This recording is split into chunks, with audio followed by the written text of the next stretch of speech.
में जो कि थर्मोडायनेमिक्स का बहुत ही अच्छा एप्लीकेशन है, जिससे कि हमें अच्छी तरीके से साइक्लिक प्रोसेस समझ में आती है और साथ साथ समझ में आता है कि किस तरीके से हीट को वर्क में कन्वर्ट किया जा सकता है।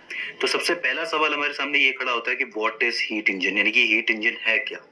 तो मैं आपको बता दूं कि हीट इंजन एक ऐसा डिवाइस है जिसमें एक साइक्लिक प्रोसेस के थ्रू एक सिस्टम काम करता है और उसके अंदर जो भी हीट हम लोग उसको देते हैं उस हीट को वो कन्वर्ट करता है वर्क डन के अंदर।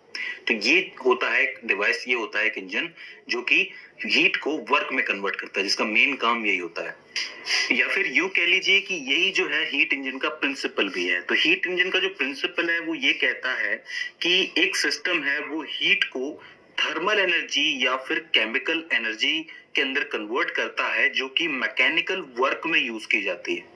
भाई एक सिस्टम है वो हीट लेता है अपने अंदर और उस हीट को जो है कन्वर्ट कर देता है वर्क के अंदर। अब जो वर्क है वो मैकेनिकल वर्क होता है, ठीक है। अब उस वर्क के लिए केमिकल एनर्जी चाहिए या फिर थर्मल एनर्जी चाहिए, वो डिपेंड करता है सिस्टम के ऊपर, ठीक है। उसके अलावा इसमें एक चीज और आती है कि ये जो एनर्जी है वो बेसिकली यूज कर लेता है, हीट एनर्जी यूज कर लेता है और थोड़ी बहुत हीट जो है वो रिजेक्ट भी कर देता है अपने अंदर से, ठीक है। अपने आप को दोबारा इनिशियल स्टेट में लाने के लिए वो ऐसा करता है, ठीक है। और इसके अंदर दूसरी ध्यान देने वाली चीज ये होती है कि हमेशा ये जो सिस्टम है ये बेसिकली हाई टेम्परेचर से लो टेम्परेचर की तरफ जाता है, मतलब हाई टेम्परेचर से लो टेम्परेचर की तरफ काम करता है और इसी के बीच में वो वर्क को पूरा करता है, ठीक है। तो प्रिंसिपल में दो तीन बातें ध्यान देने वाली हैं। एक तो हाई टेम्परेचर से लो टेम्परेचर वाली, दूसरा ये जो एनर्जी है ये कन्वर्ट होती है वर्क के अंदर, तीसरा कुछ एनर्जी यानी कि कुछ जो हीट होती है जो कि काम की नहीं होती है वो उसको रिजेक्ट भी कर देता है। और इसी के बिहाफ पर एक डायग्राम हमारे सामने बन के आता है। ये आपके सामने डायग्राम बना हुआ है जिसमें एक रिजर्वायर है, बीच में आपका सिस्टम है और यहाँ पर आपका सिंक है, ठीक है। तो इसके थ्रू हमें अच्छी तरीके से समझ में आता है कि कैसे कोई भी हीट जो है कन्वर्ट हो जाती है हमारी वर्क के अंदर और जो हीट काम की नहीं है वो रिजेक्ट हो जाती है। कैसे? जिसमें जी ये रिजर्वायर है बेसिकली ये करता क्या है, ये हीट का सोर्स है, यानी कि इसको समझ लीजिए कि यही जो है एक तरीके से फाइनेंसर है हीट का। ये जितनी भी हीट इस सिस्टम के लिए जरूरी होगी ये इसे देगा, इसे प्रोवाइड करवाएगा, ठीक है। और जब ये हीट इसके अंदर चली जाएगी, इस सिस्टम के अंदर चली जाएगी और मान लीजिए कि इसके अंदर आपका कोई भी सब्सटेंस है, जैसे कि मान लीजिए कि पेट्रोल वेपर और एयर है, कोई भी फ्यूल है, एयर है, डीजल है, गैसोलाइन है, कोई भी गैस है, कुछ भी समझ लीजिए।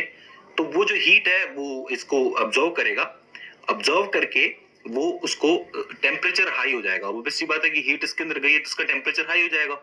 तो उस हाई टेम्परेचर में उस हीट का जो यूज है वो किसी भी तरीके के काम में किया जा सकता है। जैसे कि इंजन होता है गाड़ी का, उसमें जब ये जो फ्यूल है जब हीट क्रिएट कर लेता है, ये टेम्परेचर हाई हो जाता है, उस टेम्परेचर की मदद से पिस्टन को चलाया जाता है अंदर, ठीक है। उस पिस्टन को चलाया जाता है जिससे कि पहिए घूमते हैं, ठीक है। और कोई दूसरा काम हो जैसे कि हमारा एयर कंडीशनर हो गया, रेफ्रिजरेटर हो गया, और कोई दूसरा काम हो तो उसके अंदर उस हिसाब से उस हीट का यूज किया जाता है, ठीक है।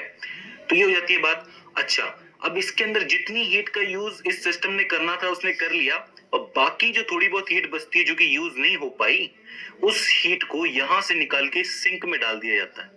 सिंक जो है वो बेसिकली आप समझ लीजिए कि जो रिजेक्टेड हीट होती है उसका अब्जॉर्बर होता है, वो उस हीट को अब्जॉर्ब कर लेता है। जैसे कि एक गाड़ी के अंदर क्या होता है कि जो इंजन होता है उसके अंदर पेट्रोल या फिर फ्यूल का यूज किया जाता है हीट को जनरेट करने के लिए, और फिर उस हीट का क्या किया जाता है, उससे पहिए घुमाए जाते हैं, गाड़ी चलाई जाती है, और जो बाकी जो जो हीट काम की नहीं रहती है उसे साइलेंसर के थ्रू बाहर निकाल दिया जाता है। तो वहां वहां पर ये जो साइलेंसर है वो सिंक का काम कर रहा है। और ये जो मेरा रिजर्वायर है, इसका ये जो है फ्यूल यानी कि इसका जो ये इंजन है ये रिजर्वायर का काम करता है। यहाँ पर जितना भी एनर्जी है वो सारा का सारा फ्यूल की मदद से मिलता है, वो क्रिएट होता है एनर्जी, एनर्जी की मदद से गाड़ी चलती है, और जो एनर्जी यूज नहीं हुई, जो हीट यूज नहीं हुई, उसे साइलेंसर के जरिए बाहर फेंक दिया जाता है, ठीक है।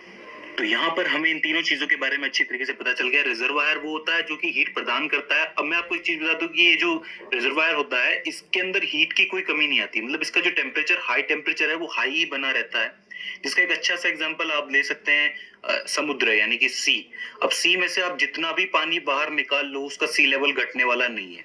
हमें पता है कि लगातार उसके अंदर जो है पानी निकल भी रहा है और पानी उसके अंदर जा भी रहा है, तो एक कॉन्स्टेंटली इसका एक लेवल बना रहता है, ठीक है। तो उसको आप कह सकते हैं एक तरीके से पानी का सप्लायर कह सकते हैं, यानी कि इसी तरीके से जो रिजर्वायर होता है उसके अंदर हीट का सप्लायर होता है, वो उसके पास हीट ही हीट होती है, तो वो क्या है कॉन्स्टेंटली बना रहता है। इसी तरीके से हमारा जो ये सिंक होता है, ये सिंक भी कांस्टेंट होता है, मतलब इसका टेम्परेचर लोअर होता है एक्चुअली, है ना, क्योंकि ये रिजेक्टेड हीट को बाहर निकालने का काम करता है। तो आप इसी का एग्जांपल ले सकते हैं समुद्र का ही, आप इसमें जितना भी पानी डाल लो इसका सी लेवल बढ़ने वाला नहीं है। मतलब हमें पता है कि मैं जितना भी इसके अंदर पानी डाल दूं, कभी ना कभी हर बार हर समय पे इसका कुछ ना कुछ पानी बाहर भी निकल रहा है। तो कहने का मतलब है ये रिजर्वायर है और ये जो हमारा सिंक है ये एक पर्टिकुलर कांस्टेंट टेम्परेचर्स पे बने रहते हैं, और यहाँ पर हमें समझ में आता है कि जो हीट का जो फ्लो है इस हाई टेम्परेचर से लो टेम्परेचर की तरफ ही हो रहा है, जैसा कि मैंने प्रिंसिपल के अंदर आपको बताया था। तो हीट इंजन का सिंपल कार्य अगर आपको समझ में आया हो कि हीट को अब्सॉर्ब करके उस हीट का वर्क में कन्वर्ट करके जितनी काम आई हीट उसका, और बाकी जो हीट बची उसको बाहर निकालने का काम हीट इंजन करता है।